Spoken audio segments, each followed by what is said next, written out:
And now we welcome Sigma Lithium Corporation, a Canadian company dedicated to powering the next generation of EV batteries with environmentally sustainable and high-purity lithium. Sigma is currently constructing its wholly owned Grota do Cirilo project in Brazil. Please help me welcome Jamie Flegg, Chief Development Officer, to the stage. Jamie?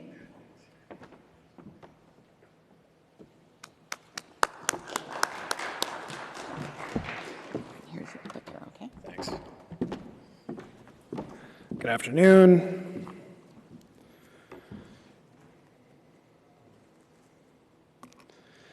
Yeah, thank you, and thanks to the organizers of the event for having us here today in what is a really exciting time for the raw materials space. And I'm thrilled to be here. So I joined Sigma in March as Chief Development Officer, and so excited to be here and tell you folks about some of the things that really excited me about the opportunity and what we feel is a very compelling and frankly underappreciated story.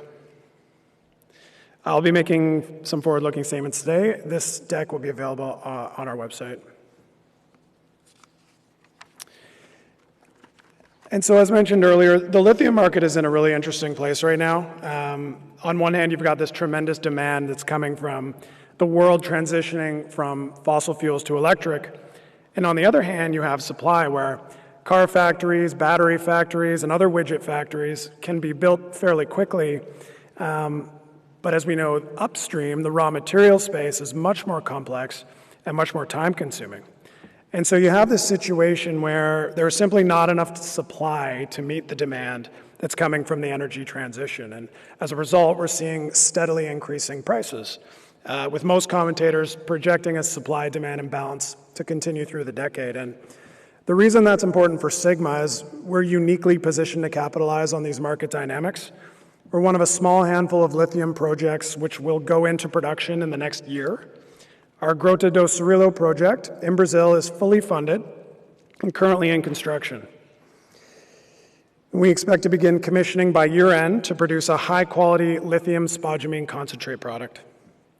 And the project itself is world-class. At run rate production capacity, we expect to produce over 530,000 tons per year of high-quality spodumene concentrate, putting us among the top producers globally for lithium.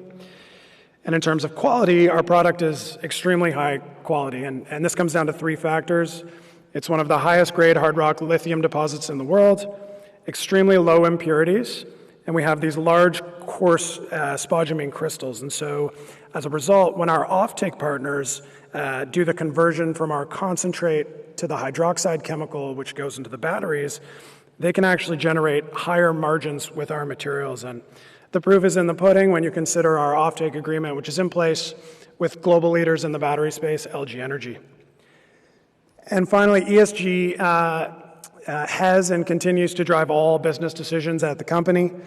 From the world stage, where our co-CEO, Anna, is a global thought leader on sustainability, to locally, where we have supported tremendously and earned significant, tremendous support from our local communities, and will continue to do so.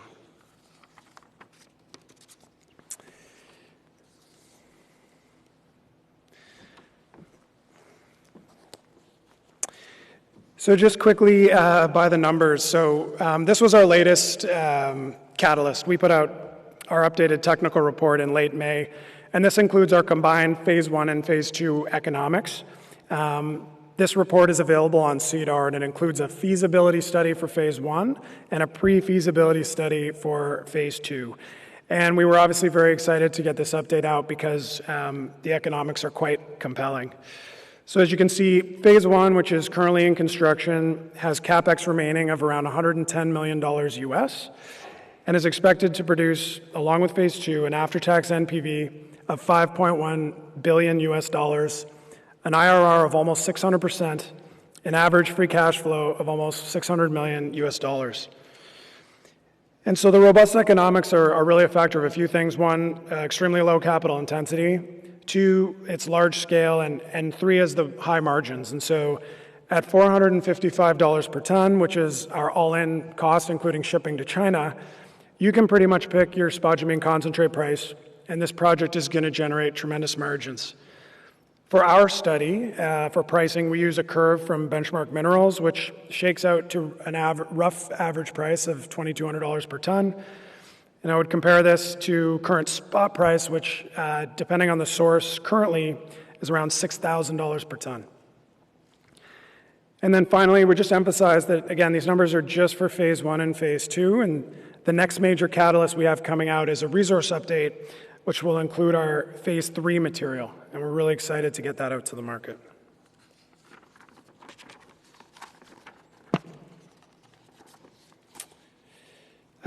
Just quickly on the corporate structure, so I would highlight the very strong balance sheet. Just over US $100 million of cash, no debt, and this is on the back of an equity financing we completed in December for 140 million Canadian dollars. And on that financing, BlackRock participated with a $50 million check and is now our second largest shareholder. We were really happy to see them come in a meaningful way. They've actually been a shareholder since the IPO in 2018. They've been closely following the story. They've been to site. They've done a tremendous amount of due diligence. And so this latest check was a big check mark for us. Would also note our largest shareholder, A10, who owns 48% of the company, is an impact advisory / private equity firm based in Brazil, and is 100% made up of management and directors of Sigma. So in other words, management and the board own 48% of the company and is 100% aligned with shareholders. And then finally, one of the things we've been working really hard on, and I think why they hired me, or partially anyways, is to get out there and start marketing and to increase the liquidity. And you can see the result of that recent effort in our share chart. Historically, the company has been totally focused on execution at the project and has done very little marketing. We feel undervalued, and we feel that there's a lot of low-hanging fruit just in the way of doing events like this, doing the conference circuit, getting out and doing non-deal roadshows, getting more eyeballs on the story in what is a very critical and catalyst-heavy year for the company, especially as we look to achieve a re-rate from developer to producer.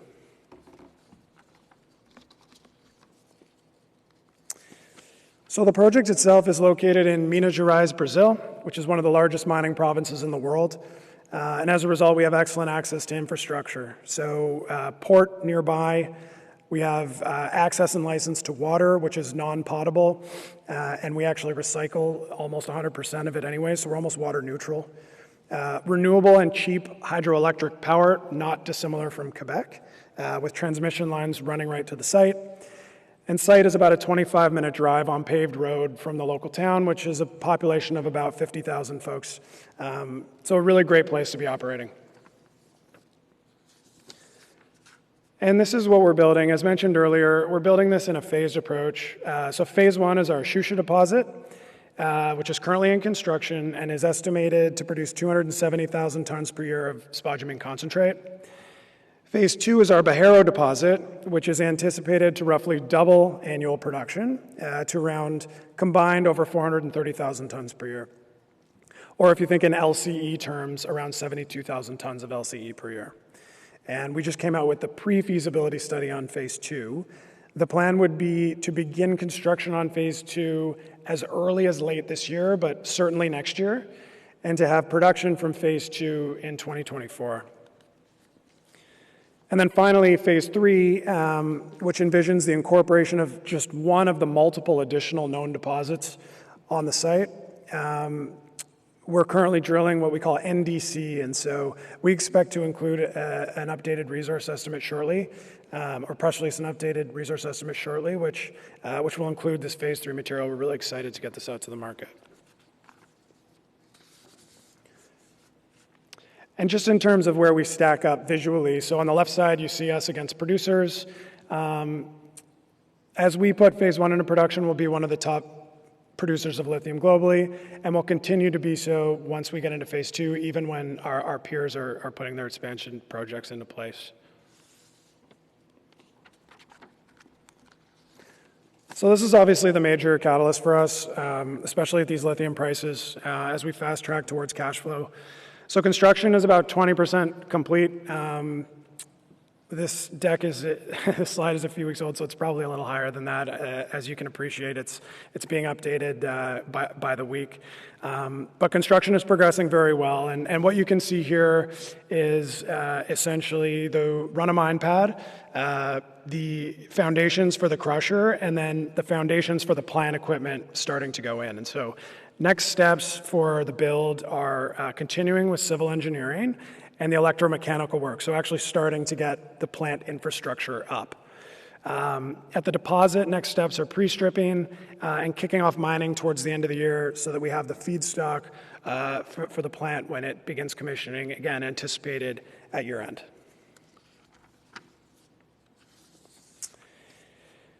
As mentioned previously, the Phase 1 Capex is funded mostly through our cash balance. Again, these numbers are kind of changing on a daily basis, but also with our project finance term sheet with SocGen. We have about between $100 and $110 million left to spend. And important to note that these numbers are from our recently updated feasibility study, which was filed a few weeks ago, announced, call it a month ago. And so the recency of these estimates, I think, is very important in what is now an inflationary environment. I know I'm going to get the question on it. Many of these recent estimates are not only quoted, but deposit down and being spent as we speak. So with the contingency baked in, we feel very cozy with these numbers.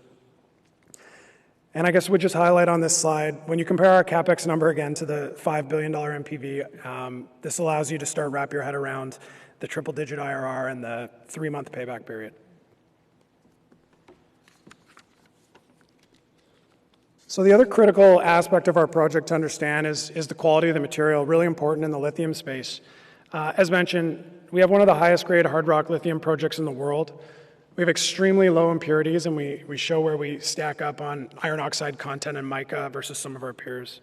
And we have these large and coarse spodumene crystals. And so, as I mentioned, as a result, it actually takes less of our product to create a ton of the hydroxide chemical, which is used in batteries, which means that our offtake partners can generate higher margins when they do the conversion process.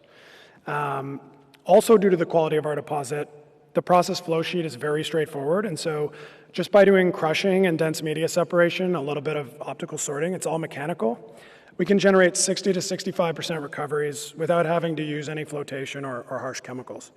So one, obviously this leads to low operating costs, but two, as I said, no harsh chemicals. We use 100% dry stack tailings, and we'll be the first and only lithium company at the time to do 100% dry stack tailings.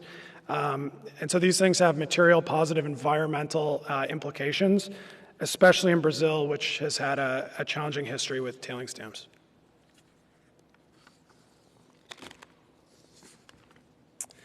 Again, I would encourage you all to hop on CDR and take a scan through the technical report, which is now filed. It is a textbook, but it's full of information. The salient points here are $5.1 billion NPV, 589% IRR, 3-month payback period, which is resulting from all the project characteristics we've already discussed. And we'll just reemphasize, again, this is just for Phase 1 and Phase 2, and so very excited to get the Phase 3 resource out. And with all-in costs, again, including shipping to China, $455 per ton, at most lithium concentrate prices, this is going to generate a tremendous amount of cash even before Phase 3 comes online. The other thing to note here is the relatively low capital intensity for Phase 2, which is coming in at $76 million US.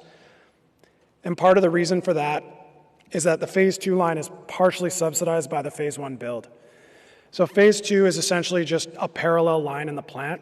So for example, the earthworks were already done as part of the Phase 1 Capex. So the Phase 1 Capex partially subsidizes and streamlines the Phase 2 build. We will also have the benefit of having gone through the Phase 1 process. And so we anticipate the Phase 2 expansion to be relatively straightforward.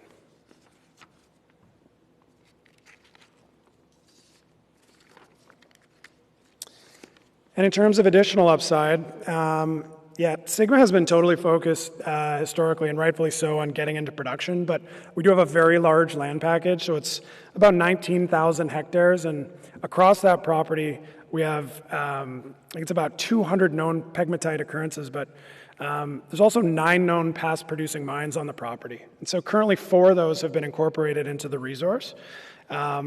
And our phase 3 isn't actually included in that. We drilled a gap zone between 2 of the past producing mines. And so the summary is there's a tremendous amount of exploration potential to go and wrap our heads around here. And on phase 3, we've drilled around 30,000 meters into the area. So just to get you situated, you can see phase 1 on the box on the left. Phase 1 is the 2 pits in the top left corner, right next to the plant. 5 kilometers to the south is our phase 2 Bajero deposit, which you can then see in the box on the right. And it looks like phase 3 is going to be that gap zone between 2 of the past producing mines, which we call NDC. And so, again, intention is to get this updated resource estimate out soon. And excited to have people finally start to be able to add this material to their financial models.